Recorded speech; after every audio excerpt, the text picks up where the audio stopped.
Alhamdulillah Alhamdulillahilladzi khalaqalakum min anfusikum azwajan litaskunu ilaiha wa ja'ala bainakum mawaddatan wa rahmah inna fi dzalika laayatin liqaumin yatafakkarun. Ashhadu an la ilaha illallah wahdahu la syarika lah wa ashhadu anna Muhammadan abduhu wa rasuluh. Allahumma salli wa sallim ala ashrafil anbiya'i wal mursalin Nabiyyina Muhammadin wa ala alihi wa sahbihi ajma'in, amma ba'd. Faya ayyuhal muslimun, usikum wa iyaya bitaqwallah faqad fazal muttaqun. Wasma'u ma qala Allah ta'ala fil Qur'anil Karim. A'udzu billahi minasy syaithanir rajim. Zuyyina lin-nasi hubbus syahawati minan nisa'i wal banina wal qanatiril muqantarah wal qanatiril muqantarati minaz zahabi wal fiddati wal khairil musawwamati wal an'ami wal harth dzalika mata'ul hayatid dunya wallahu 'indahu husnul ma'ab. Shadaqallahul 'azim. Hadirin jamaah Jumat rahimakumullah. Khutbah Jumat pada kesempatan kali ini kami ingin mengulas tentang masalah keluarga. Kenapa masalah keluarga? Karena nampaknya masih belum banyak yang tahu bahwa beberapa hari lagi, tepatnya pada tanggal 29 Juni, Indonesia merayakan Hari Keluarga Nasional atau Keluarga Indonesia.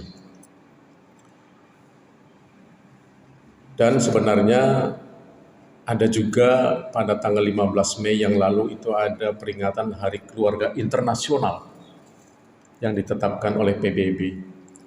Nah, khusus di Indonesia ini pada tanggal 29 Juni itu dilatar belakangi, kalau kita lihat sejarahnya, adalah dari peristiwa tanggal 22 Juni 1949, di mana Belanda menyerahkan kedaulatan Republik Indonesia secara penuh.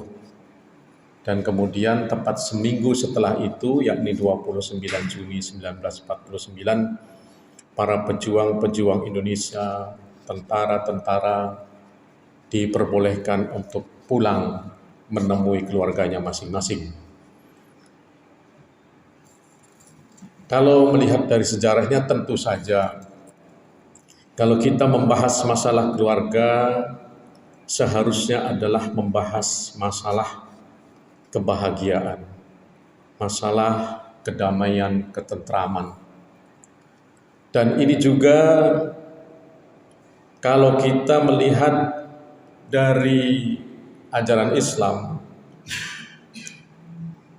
yang sesungguhnya menjadi tonggak awal sahnya kita berhubungan suami istri atau membentuk keluarga yang baru. Awalnya kan istri kita ini orang lain. Kalau kita melakukan hubungan suami istri haram. Tetapi setelah ijab qabul kemudian menjadi satu keluarga, maka itu menjadi halal. Nah, itu pada dasarnya adalah mewujudkan keluarga itu untuk menghadirkan kebahagiaan, ketentraman, atau yang biasa kita kenal sakinah, mawaddah, warahmah. Nah, itu ayatnya sudah sangat populer sebenarnya, karena setiap kita dapat undangan pesta pernikahan itu selalu tertulis di dalam undangan itu surat Ar-Rum ayat 21 yang di awal tadi saya sudah sebutkan. Kata Allah, wa min ayatihi an khalaqalakum min anfusikum azwajan litaskunu ilaiha wa ja'ala bainakum mawaddatan wa rahmah inna fi dzalika laayatin liqaumin yatafakkarun. Di antara tanda-tanda kekuasaan Allah itu adalah Allah menjadikan pasangan dari jenismu sendiri. Nah, ngomong jenis ini harus hati-hati. Na'udzubillah, jangan diplesetkan. Maksudnya jenis di sini adalah jenis manusia. Tetapi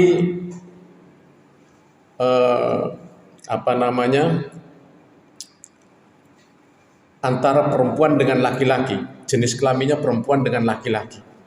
Bukan jenis ini ditafsirkan satu jenis. Nah, ini kan sekarang lagi muncul LGBT. Sampai-sampai ada yang menikah satu jenis antara laki-laki dengan laki-laki, perempuan dengan perempuan. Na'udzubillah. Itu sangat dilaknat dan dilarang oleh ajaran Islam. Dan satu jenis di sini juga adalah jenis manusia. Manusia laki-laki dan manusia perempuan. Jadi kita juga diharamkan, tidak diperbolehkan kalau menikahi yang bukan jenis manusia. Beberapa minggu atau bulan lalu kita juga pernah, mungkin ada yang dapat juga viral, ada orang yang menikahi kambing. Na'udzubillah min dzalik, tsumma na'udzubillah. Memang akhir zaman ini memang aneh-aneh orang. Hadirin kaum muslimin rahimakumullah. Selanjutnya kata Allah menjadikan kamu berpasang-pasangan, ya. Jodohmu dari satu jenis manusia itu adalah litaskunu ilaiha, supaya kamu cenderung dan tentram kepadanya. Wa ja'ala bainakum mawaddatan wa rahmah, dan menjadikan kamu membangun cinta dan kasih sayang. Di dalam masalah ini ada tanda-tanda bagi orang-orang yang mau berpikir. Ada 4 hal kalau kita mengulas ayat ini. Ya, yang pertama tadi, bahwa pernikahan itu memang merupakan istilahnya yang sudah Allah gariskan untuk kita.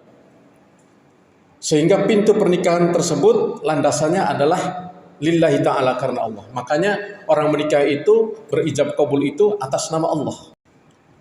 Itu yang pertama. Sehingga seseorang yang sudah membentuk keluarga, ini menjadi satu tanda bahwa kita tidak boleh melupakan Allah di dalam membangun keluarga dan rumah tangga. Yang kedua, litaskunu itu yang biasa kita sebut sakinah. Ini kalau kita merujuk di dalam Indonesia Research Repository oleh para ahli hukum Islam atau ahli fikih dan tafsir, itu menjelaskan arti sakinah adalah tidak adanya rasa gentar dalam menghadapi sesuatu. Tetapi arti secara harfiah, sakinah itu adalah kedamaian, ketentraman. Namun ketika dua sejoli antara laki-laki dan perempuan menikah, itu akan mengarungi kehidupan bersama, akan ada cahaya, akan ada bantuan dari Allah, sehingga tidak akan merasa gentar dalam menghadapi sesuatu di masa yang berikutnya. Kemudian yang kedua, di dalam berkeluarga itu Allah juga memunculkan rasa cinta, mawaddah. Ada yang menyebut cinta, ada yang menyebut kasih sayang, ya. Tapi memang ada juga yang menafsirkan bahwa kan ada mawaddah warahmah. Katanya kalau mawaddah itu lebih cenderung kepada cinta hasrat birahi atau biologis, karena memang kita juga tidak bisa menikah kalau kita tidak ada rasa, ya, nafsu, ada rasa hasrat kepada pasangan kita itu. Karena salah satu fungsi pernikahan adalah menghalalkan, menghindari zina sehingga halal, sehingga kita tidak berdosa melakukan hubungan suami istri. Nafsu kita itu kita kendalikan, kita hasratkan kepada istri kita yang sudah sah itu. Nah, sementara yang berikutnya, yang keempat, adalah rahmah. itu adalah kelembutan hati dan empati. Maka kalau kita merujuk salah satu tulisan Syariat Menuju Surga karya Abu Muhammad Rafif Triharyanto, warahmah itu diwujudkan dengan saling melindungi, saling memahami satu sama lain. Hadirin kaum muslimin rahimakumullah. Itulah 4 hal yang tidak boleh kita lupakan dalam memperkuat keluarga kita. Yang pertama, jangan tepiskan Allah. Jangan sampai di dalam kita berkeluarga kemudian tidak ada Allah di situ. Yang ada hanya nafsu, yang ada hanya birahi, yang ada hanya dunia semata. Karena ini pasti akan nyasar kita nanti dalam menggapai tujuan dari hidup berkeluarga ini. Yang kedua, sakinah. Yang ketiga, mawaddah. Dan yang keempat adalah rahmah.